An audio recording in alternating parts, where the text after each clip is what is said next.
Hey, Stephen Young here at High Octane Classics in Auburn, Massachusetts with another high octane vehicle walk around.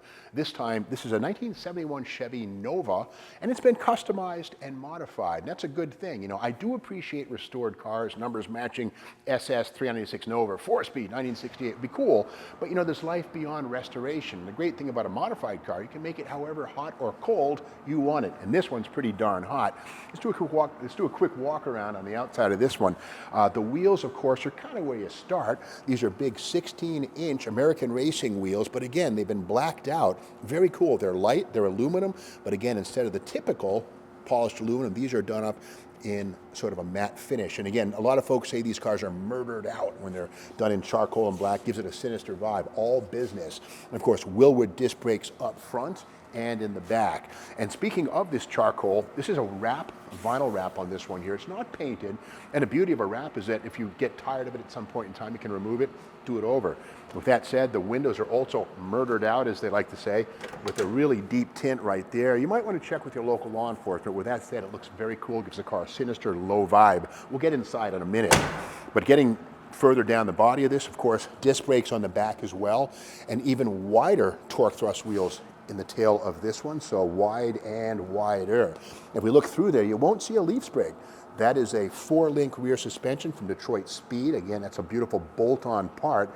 And these Novas are so popular that there's a thriving aftermarket industry. You can actually dial a number and call and have things to arrive in your driveway in a crate to turn your Nova into a car with no fabricating required. It's all done for you. You put it together, but that's cool. These cars are so popular, that's possible, as it is with Mustangs and Camaros, but Novas are a big deal.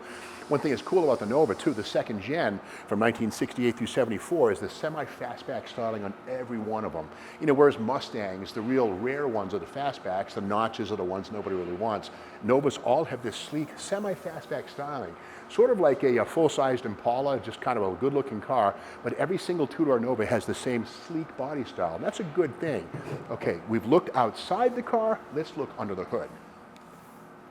Now, before we open the hood, let's talk about it. Of course, it has the classic cowl induction vibe. You gotta remember, this arrived in 1969 on Z28, Camaro, and some super sports. And the whole point of this here is that it allows for cold air to be drawn into the engine bay. Now, this is a steel hood, but it's not a GM part. This is actually an aftermarket item. And again, these cars, once again, are so popular that somebody actually tooled up. In fact, many companies actually tooled up the presses and the stamping equipment to make steel cowl induction hoods for cars that never got them from the factory. That's how, again, popular these things are. And speaking of cold air, the cowl on this one, the cowl panel, has been filled in. No vents. Once again, a very subtle but very cool effect. On a stock Nova right here, there's all these little vents right here to get air into the passenger compartment of the car, but not here. Again, it's been made sleek, and a lot of the modifications hide in plain sight. But one thing that does not hide in plain sight is the Mighty Mouse, the small block Chevrolet. This one's a 383 with aftermarket aluminum heads. Once again, these come pre-assembled. Used to be back in the old days, you had to fill it out with your own valves, springs, all that stuff, locks, retainers, but nowadays you can get a cylinder head from that right from the aftermarket. Now this one again is a 383. It's got an air gap Edelbrock intake. What's an air gap? Well, this means that right here, this is a passage where air can blow right through underneath the carburetor but not get into the engine, which cools the intake charge, makes it denser and more powerful. But beyond that, the big deal on this one is how the front subframe is all aftermarket. This square tube steel frame here is an aftermarket item from Chris Alston's Chassis Works.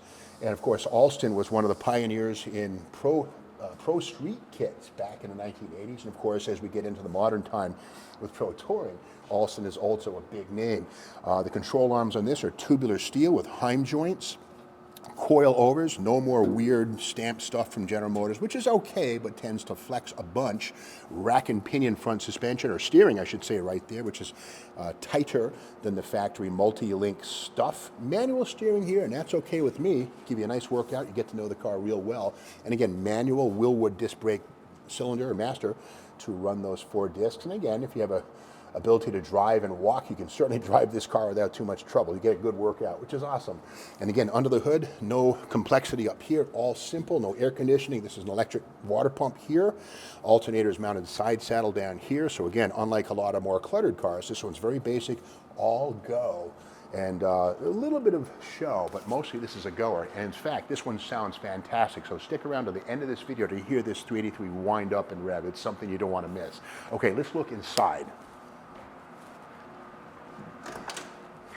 Now, while most Novas back in the day came with a front bench seat, not here. These are aftermarket replacements. These are patterned after Formula One style racing seats, if you will. Basically heavy bolsters on the sides to keep your torso and your legs in place during the high Gs. This thing will definitely pull with those big fat tires and excellent suspension. Does have a I did it steering column, which is a cool piece with a lock down here. So you can prevent the car from being borrowed by people you don't want to take it away. Billet steering wheel, kind of a cool piece from modern times. 4-speed manual Hurst shift right here on the floor, kind of where it belongs. And something kind of neat too is the aftermarket gauge cluster with sort of a carbon fiber applique. Block offs for the non-functional, who needs them, air conditioning and heater vents, that's cool. Of course, autometer gauges, ProComp stuff there with 140 mile an hour speedometer, tachometer, all of it built right in there. What a cool cockpit to control this potential 1G cornering monster. Let's look around the back. And once again, the beauty of Nova is how useful it is, really. This huge trunk right here, much larger than a Camaro. Frankly, a Camaro deck lid's about this big, whereas the Nova is a full-size trunk. And frankly, there's plenty of room inside for a week's worth of groceries, a quart of wood, you choose. But again, this one's decked out with nice aftermarket carpeting. The bulkhead block-off panel right there gives it a nice finished look versus the big old hollow void found on a stock Nova. And this little box right here is kind of cool. What could it be? Well, let's have a look.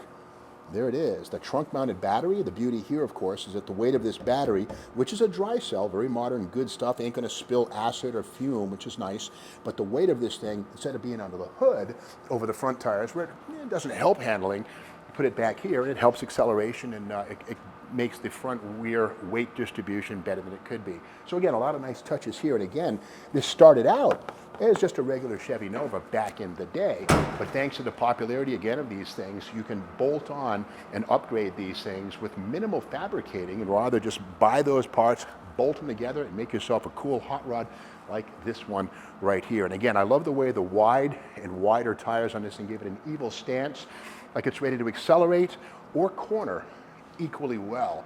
And best of all, 4-wheel disc brakes, manual transmission, small block under the hood.